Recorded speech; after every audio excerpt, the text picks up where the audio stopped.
25 жаштагы жигит келди. Ушу 25 жаштагы жигит бул кичинекейинде кандайдыр бир себептер менен сүннөткө отурбай калыптыр. Мына бүгүн отургузайын деп атабыз. Анан өзү келип арызданып келди да.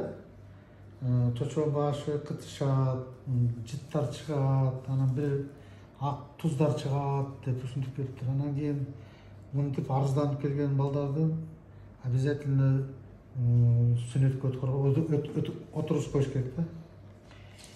Эми бул бала деле эмес, жигит болуп калдычы. Бирок сырын ушундай арызданып келгенден кийин ушул илдеттерден кутулуш үчүн ушундай сүннөткө отургузабыз да.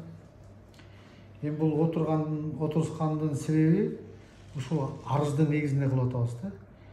Бул арыздар болбош үчүн муну кичинекей кезинде эле отургузуп коюш керек болчу да. Анда таза болуп, чочо кызарбай, выделение болбой, жыттамай жакшы жүрмөк да. Эми бул айла жок келип атат ушундай операция кылып бергиле деп. Эми муну негизинен кичинекей жаш кезде жасаган жакшы дечи. Эми бирок айла жок ушундай болуп аткандан кийин булар келип арыздангандан кийин биз жардам беришибиз керек. Эми азыр муну ырымдайбыз. Ырымдагандан кийин чочонун башы ачык болуп калат. Анан ичинен чыккан выделениялар чогулбайт, дайыма таптаза болуп турат. Силиги да кичине ичинде чогулбайт. Инфекция, бактерия чогулбайт, таптаза болуп жүрөт. Анан өзүн жеңил сезип, жакшынакай болуп калат. Ошон үчүн биз азыр ушул операцияны жасаган жатабыз.